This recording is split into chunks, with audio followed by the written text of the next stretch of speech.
Oh, I've got a Judgy McJudgy, estranged adult child who repaired, I don't know what that looked like, relationship with their estranged parent who has since passed away.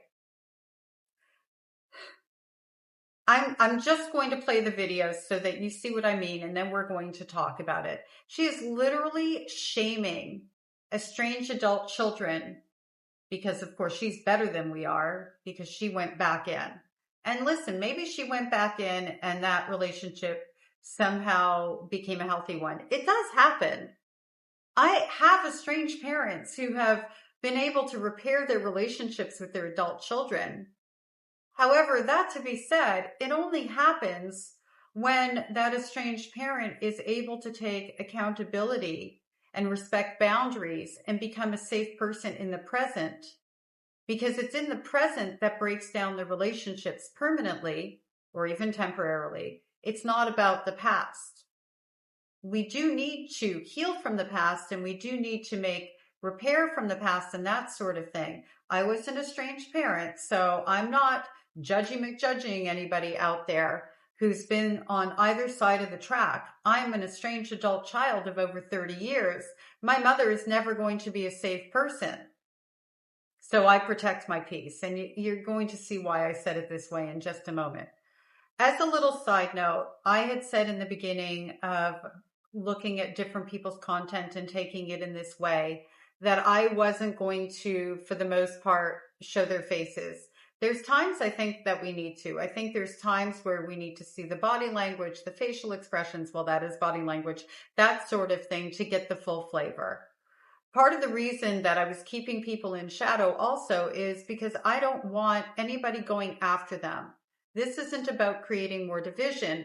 It's actually about creating healing and understanding so that other estranged people out there, adult children or parents, can start to expand the way that they think and feel about things so that if there is a possibility for repair, they're able to do so. And when I see, especially with the estranged parents, them doubling down, don't apologize, don't do this, don't do that, I see them picking on vulnerable people because misery loves company, and they don't want those parents to repair their relationships with their adult children because they want company. With this is a unique one. I haven't seen an estranged adult child like this, and I'm really hoping she doesn't have children herself. Anyway, let's get into it. Let's go. Here's the problem with protecting your peace. You're really protecting your pain. When you go no contact with someone and you say you're protecting your peace and you say it is so peaceful without that person in your life, you know what you're saying is it's peaceful because you don't have to look within at yourself. That is the harsh reality of protecting your peace. It's peaceful because you don't have to look at yourself.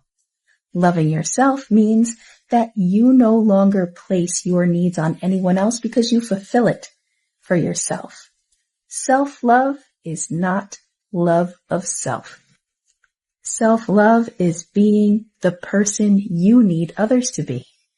And when others can't fulfill your needs and you walk away to protect your peace, you are saying that you don't need to do the work on yourself.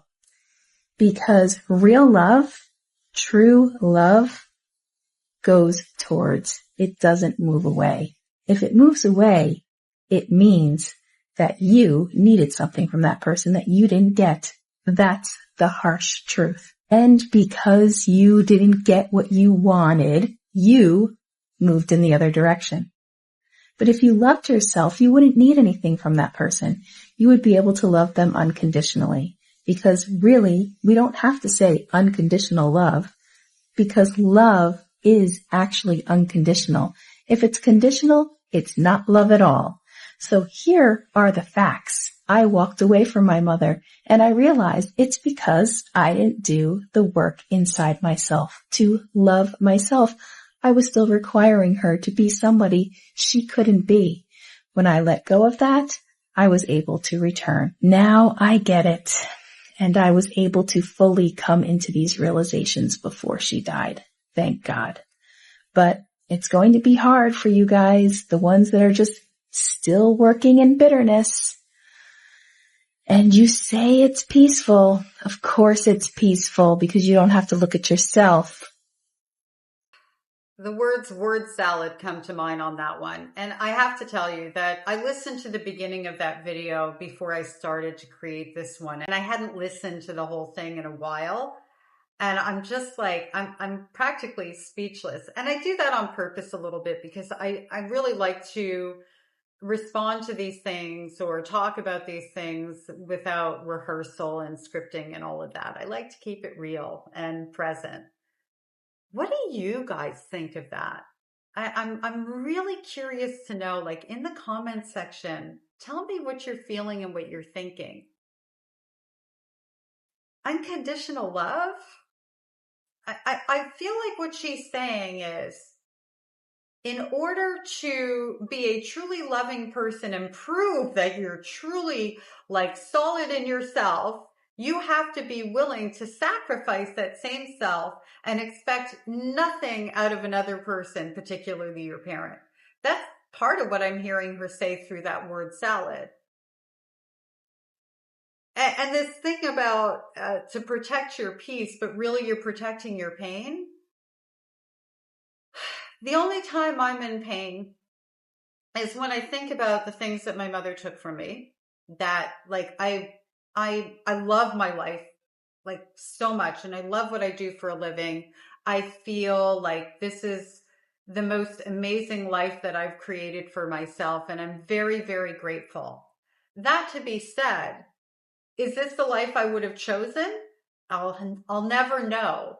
Because my mother, every time she traumatized me or sabotaged me, she altered my path.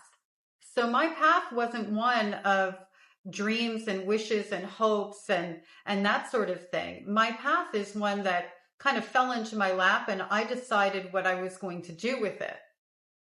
But my life, like, I don't remember beyond having the dream of going to Juilliard as a young girl when then my mother took me out of a school that had a music program and made sure I didn't have access to playing music anymore because I was going to say stupidly, naively shared that dream. I mean, I'm like 11, 12 years old. And then she put me in a school with no music program, sabotaged me. Other than that dream, and I used to dream about also being an architect or an artist. That was in there somewhere, and that was very short-lived as well because I didn't have space for dreams anymore.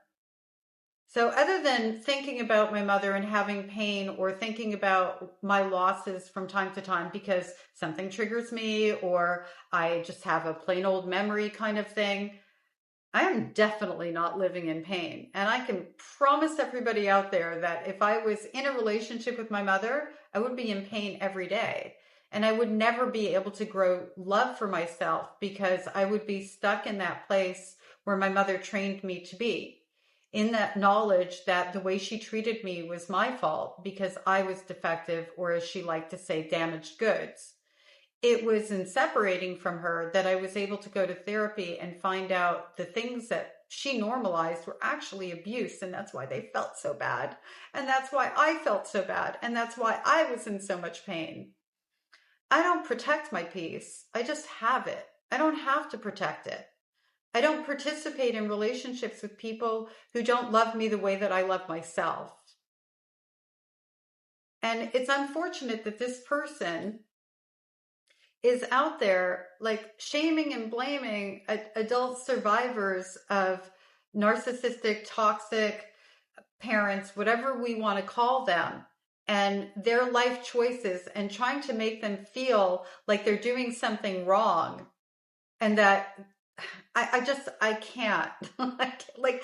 I'm mind blown. I almost feel like I should have listened to this one more time before talking about it. At the same time, I'd rather just create dialogue with all of you out there.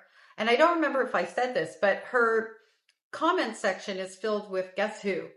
Estranged parents going, that's right, they're living in bitterness. That's right, they're holding grudges. That's why they won't talk to us. I mean, her comment sections are wild, and I'm going to put a few at the end of this video. And more than anything else, what I want to let people out there know when they see somebody out there talking like this, one size doesn't fit all. We're not all in the same situation. Whatever she found with her mother before her mother passed, I am genuinely deeply happy for her. Whatever it was, though, I will also say, left her with a flavor that we're supposed to do the same, or we're not as good as her. That's how this feels to me.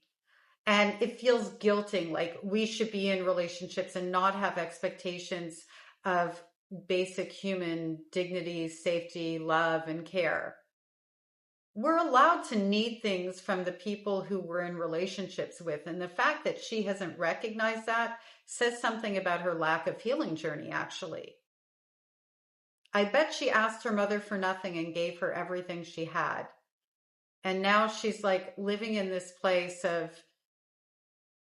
justifying her abandoning herself. That's what it feels like.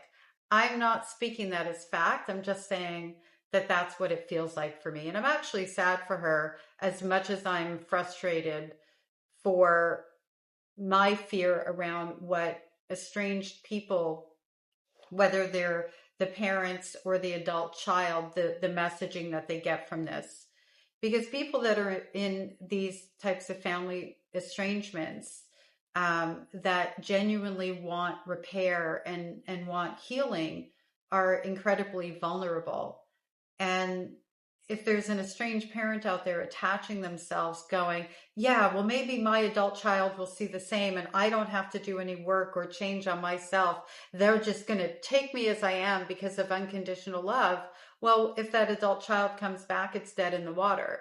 And the same thing on the flip side for estranged adult children, feeling that guilt and that there's something wrong with them because they can't be in a relationship with their parent, now maybe going back in, trying to accept the unacceptable and less than they deserve. It's just not okay. And that's why I make these videos about these types of creators. I think it's important that we stop supporting division, but rather support constructive knowledge and repair and building a bridge for the estranged adult children and the estranged parents that actually have relationships that, or don't right now, but have the possibility of repairing their relationships. And if not, have the possibility, which we all do, in finding their own peace instead of living in pain.